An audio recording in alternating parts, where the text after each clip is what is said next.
the number of dominance hierarchies that human beings could produce started to multiply, right? Because there's all sorts of ways that you can be successful. You think about how many ways you can be successful in a modern culture, and you can be successful in dimensions that aren't really even associated with each other. So you can be successful socially, that's what an extrovert would do. You could be successful in terms of intimate relationships, that's what an agreeable person would do. A disagreeable person would be more successful with regards to competition. A person who's high in neuroticism would be trying to protect themselves and to establish some sort of security. An open person would be looking for a flexible, creative environment. And so there's this multiplicity of ways that you can establish a dominance hierarchy and be successful in it. And if you're creative, you can come up with your own damn dominance hierarchy, which is exactly what you're doing if you're creative, right? You spin up a game that's your game, and then you make the rules. And that's hard, because if you make a new game with new rules, it's hard to monetize it. But you can be the best at playing that game, and so that's a huge advantage to being creative if you can pull it off. So then you think, well, what's happened among human beings is the multiplication of the set of possible dominance hierarchies, so it's become very broad. And then you could say, well, what's driving selection now is the ability to be successful across multiple sets of dominance hierarchies. And that accounts, at least in part, for our cognitive flexibility. And so that's really what a human being is. A human being is a creature that has high potential for succeeding across a very wide range of potential human dominance hierarchies. And so that gives us our transformative psyche. That's the niche that we've both produced and occupy. And I think it's out of that hero mythology emerges fundamentally.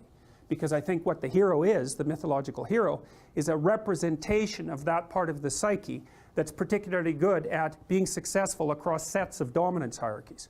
It's a very, very biological way of thinking about it. And I've thought about this for a long time. I can't see any way that just can't be the case. I mean, how else could it work?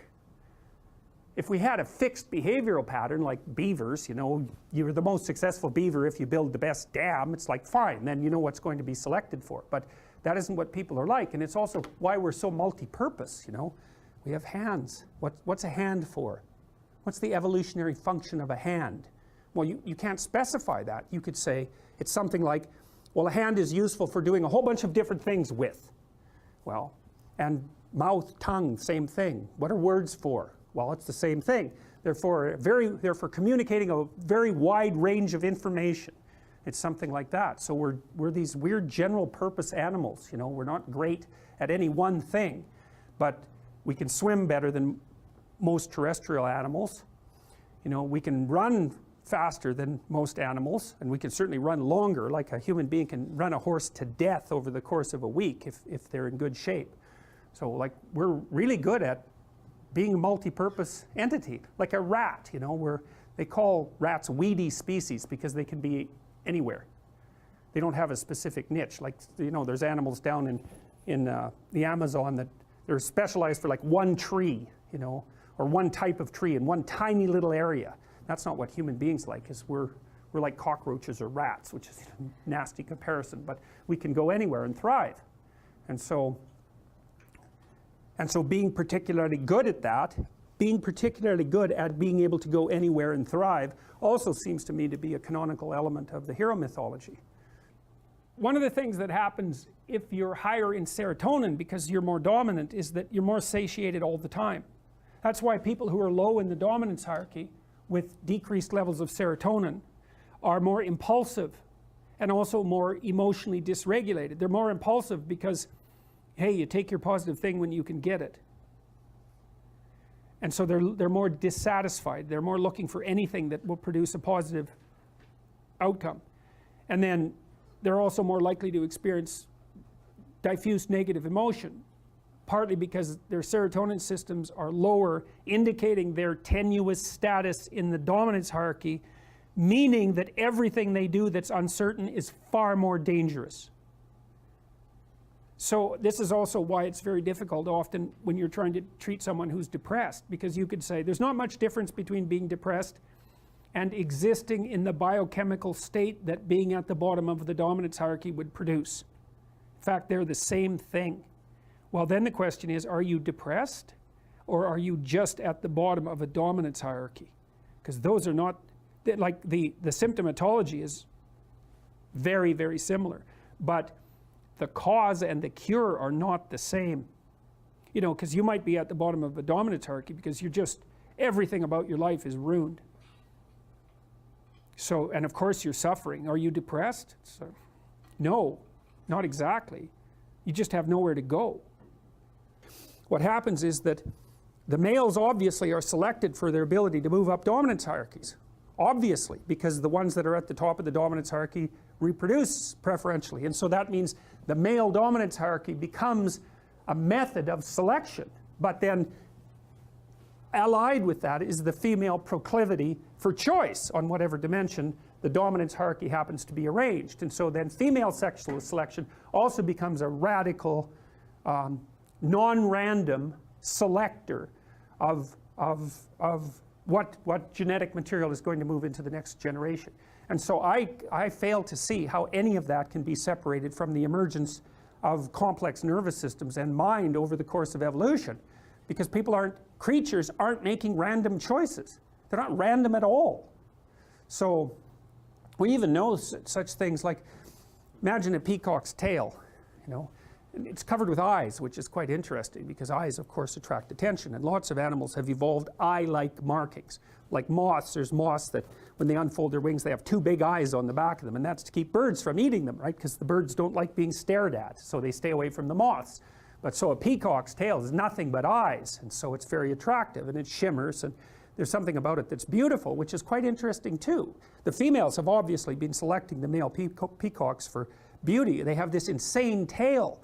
Well, so the evolutionary biologists have thought, well, what possible utility could that tail be? Is it just maybe the females got fixated on tail, so to speak, and you know, you got a Baldwin effect loop going there, and the male peacocks just got bigger and bigger tails, and it's just like an evolutionary dead end. It's, you know, it's a positive feedback system that's gone out of control.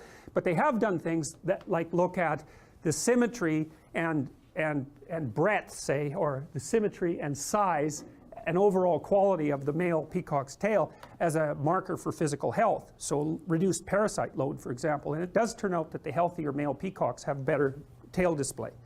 And so what the females seem to be doing is using some marker or some set of markers as a proxy indicator for health.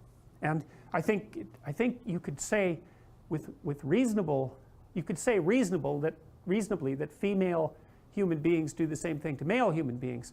And there's some of that vice versa too. Like we evaluate each other, for example, for symmetry, which is one of the elements of beauty, because healthier people tend to be more symmetrical. And lots of animals use symmetry. Butterflies, if butterflies won't mate with another butterfly if it deviates from symmetry by the tiniest amounts you can imagine. So symmetry is a marker, and there's other markers like shoulder width to waist width is one, and waist width to hip width is another. That's usually what males use that to evaluate females in part. So there's lots of markers of health. But it also looks to me like the data worldwide seems to indicate that women, so imagine that women mate across dominance hierarchies and up, socioeconomically speaking. And on average across cultures, women go for men who are about 4 to 5 years older. You know, it varies. In the Scandinavian countries, that's shrunk a little bit, but not that much. And in other cultures it's bigger. I would say that depends to some degree on difficulty of establishing economic independence, right? Because in richer countries it's easier to have enough economic independence if you're a male to be a useful participant in the process of having children. But it doesn't matter, cross-culturally it's still across and up, where men mate across and down. They don't care much about socioeconomic status. It doesn't seem to be part of their selection method, generally speaking. So I think that part of that is also the ability of women to select for male health. It's something like that, because it isn't only that, because if you're healthy and energetic, you're much more likely to be successful, because it's very hard to be successful if you're ill, obviously. I mean, so because the competition is just too high. And both genders, both sexes select each other for attractiveness, both select for intelligence, both select for personality, although there are differences there in terms of what's stressed. But so I think you can derive a couple of things out of this, and this is where I think people are different than other animals. Importantly different is that, so you imagine that there's tremendous selection pressure to towards the production, let's say, of men who are good at climbing male dominance hierarchies, or climbing the male dominance hierarchy. But the thing that's so interesting about people is that we've multiplied our dominance hierarchies.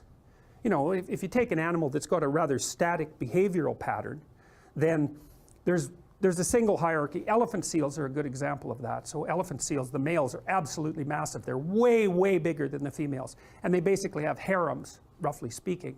And they use physical prowess as their marker of status, essentially. And obviously size is a huge part of that, because otherwise the male elephant seals wouldn't be as, they're massive, these things. They're absolutely enormous. And so it's just power / health, you know, maybe aggression, something like that. It's whatever makes them more suitable for the kind of physical combat that elephant seals engage in. So, and the degree to which power is associated with dominance status in those sorts of situations seems to be associated with the size differential between males and females.